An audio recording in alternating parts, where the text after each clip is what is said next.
Assalamualaikum warahmatullahi wabarakatuh. Teman-teman seiman rahimakumullah. Ketika Allah akan menciptakan manusia yang pertama, Allah Subhanahu wa Ta'ala mengumpulkan semua malaikat dan mengumumkan tentang penciptaan makhluk yang luar biasa. Namun para malaikat mengajukan pertanyaan kepada Allah, "Ya Allah, mengapa Engkau menciptakan suatu ciptaan yang di dalamnya terdapat begitu banyak keburukan, yang selalu menimbulkan banyak kerusakan, dan mereka akan saling menumpahkan darah?" Itulah pertanyaan para malaikat. Dan ternyata hal itu terbukti dari zaman generasi manusia pertama hingga saat ini. Begitu banyak kejahatan dan kerusakan yang ditimbulkan oleh manusia. Lalu apa tanggapan dari Allah Subhanahu wa Ta'ala? Dan bagaimana sikap kita terhadap semua keburukan dari individu maupun kaum yang selalu merusak, bahkan menzalimi sesama manusia di dunia ini? Mari kita bahas.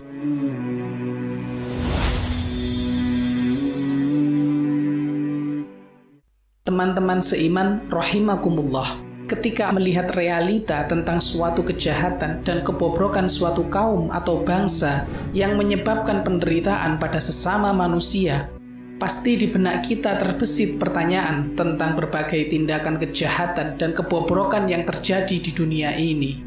Sebenarnya, pertanyaan-pertanyaan seperti ini sudah ada sejak sebelum kita diciptakan.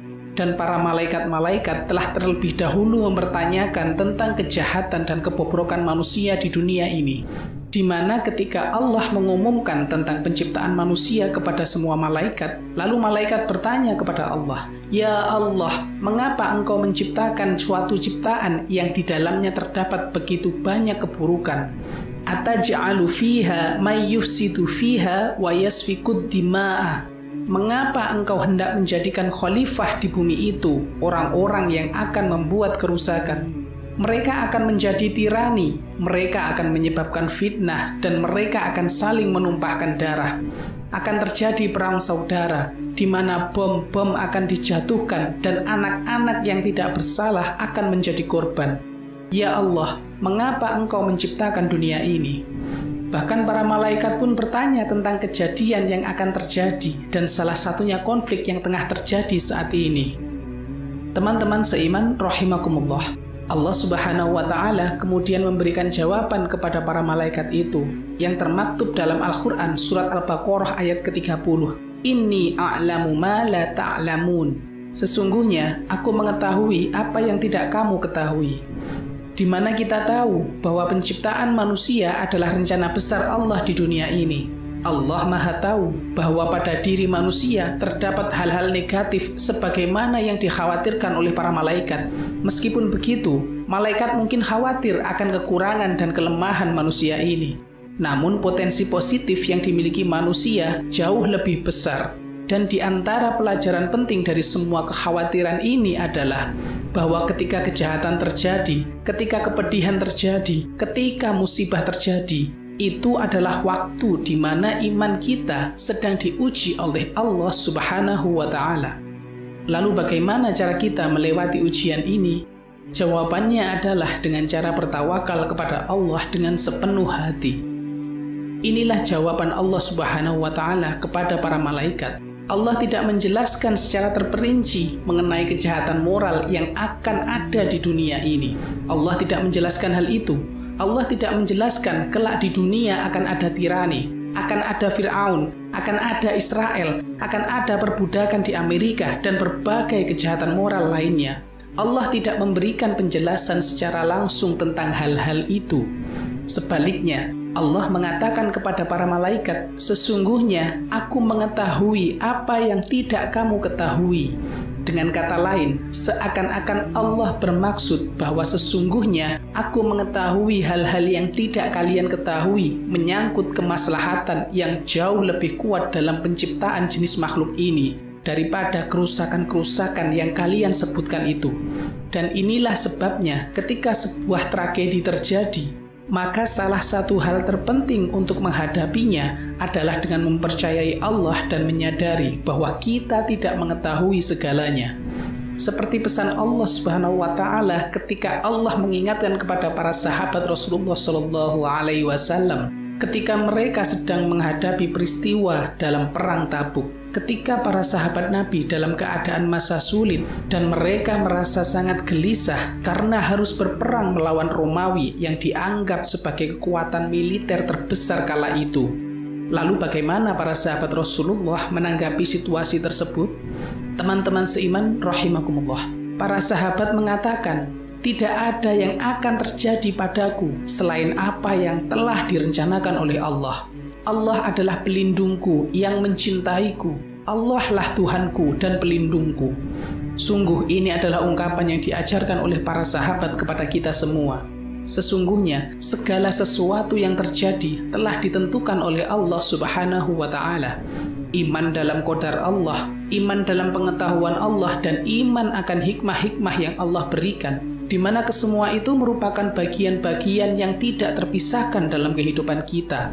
Entah itu kesalahan moral manusia ataupun bencana alam, kita akan selalu mencari ketenangan, menenangkan diri, dan mencari kenyamanan kepada hati kita.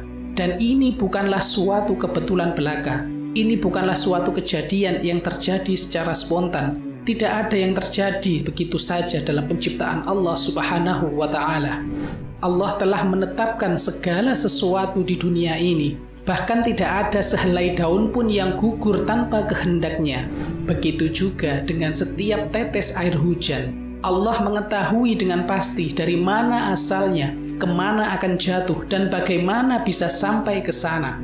Apakah kita pernah menyadari akan hal ini? Bahwa segala sesuatu di dunia ini tidak terjadi secara spontan. Tidak demikian, teman-teman. Oleh karena itu, ketika kita menyadari bahwa Allah Maha Kuasa dan Allah Maha Pelindung yang telah menetapkan segala hal ini, maka sampai batas tertentu kita akan memahami sebuah hikmah dari semua kejadian yang telah Allah tentukan kepada semua makhluk ciptaannya. Seperti kisah Nabi Musa alaihissalam ketika Nabi Musa berusaha melarikan diri dari Fir'aun. Allah tidak memberitahunya apa yang harus ia lakukan, namun Allah hanya menyuruhnya untuk lari ke arah sana, tanpa memberitahu Nabi Musa apa yang harus dilakukan selanjutnya. Hingga ketika Nabi Musa tiba di Laut Merah, ia melihat pasukan Fir'aun di belakangnya dan lautan di depannya.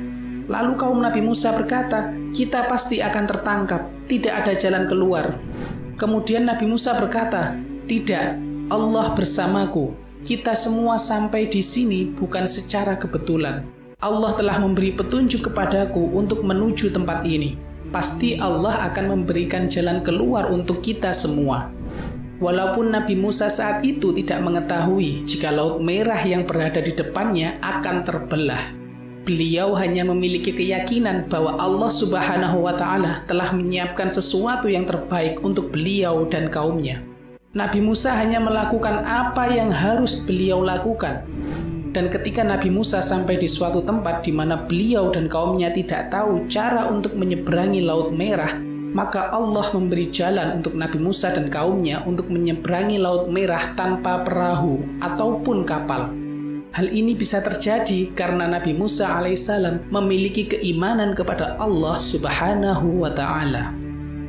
Teman-teman seiman rahimakumullah, terlepas dari semua kejahatan moral atau segala masalah yang menimpa kita, ketahuilah, hanya keimanan kita terhadap ketentuan-ketentuan Allah lah yang dapat menuntun kita untuk melalui semua kejadian atau peristiwa itu. Mungkin kita tidak sepenuhnya memahami cara untuk mengatasinya, tetapi dengan keimanan yang menjadi penuntun kita melalui rasa sakit dan kesulitan tersebut, kita dapat melalui semuanya dengan penuh ikhlas. Dan salah satu alasan dibalik semua itu adalah agar semua makhluk dapat mencapai potensi terbaik mereka dalam segi pandangan syariat Islam. Dan hal ini dapat membantu kita untuk tumbuh dan berkembang menjadi lebih baik dan menjadi lebih dekat dengan Sang Pencipta.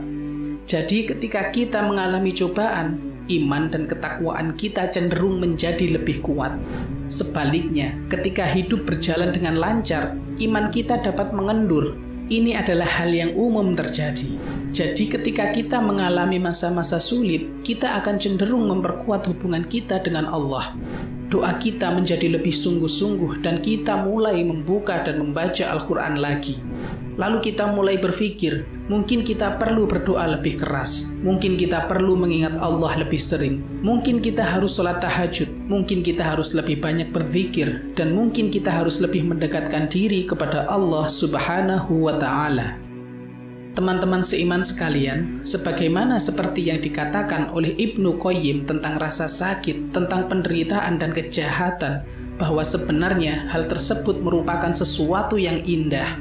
Rasa sakit apapun yang membawa Anda lebih dekat kepada Allah bukanlah suatu rasa sakit, melainkan itu adalah sebuah berkah. Dan tragedi apapun yang memungkinkan kita untuk menumbuhkan iman kita bukanlah sebuah tragedi. Itu adalah anugerah yang Allah berikan kepada kita. Dan semua yang berkaitan dengan hablum minallah, maka tidak akan ada yang namanya tragedi. Jadi jika bom-bom berjatuhan di Gaza, jika saudara-saudara kita terzolimi, tetapi dalam prosesnya terdapat sesuatu yang dapat meningkatkan atau mendekatkan hubungan antara manusia dengan Allah yang semakin kuat, maka ini bukanlah sebuah tragedi, melainkan sebuah anugerah dari Allah Subhanahu wa Ta'ala. Karena tidak ada hal yang lebih berharga di dunia ini daripada hubungan kita dengan Allah Subhanahu wa Ta'ala. Dan untuk saudara-saudara kita yang tengah berjihad membela agama Allah dengan nyawa mereka, insya Allah Allah telah memilih mereka untuk tugas ini, dan Allah telah meninggikan derajat mereka, menjadikan mereka tauladan untuk semua muslim di seluruh dunia. Apapun penderitaan mereka saat ini, insya Allah akan tergantikan dengan kebahagiaan di akhirat kelak. Inilah salah satu hikmah dari semua kejadian yang tengah terjadi saat ini, di mana hal ini merupakan salah satu kekhawatiran dari para malaikat yang menyaksikan penciptaan manusia yang pertama kali. Baiklah teman-teman seiman sekalian, itulah pembahasan kita pada video kali ini. Bagaimana pendapat teman-teman tentang pembahasan kali ini? Tulis di kolom komentar ya. Saya izin mohon undur diri. Wassalamualaikum warahmatullahi wabarakatuh.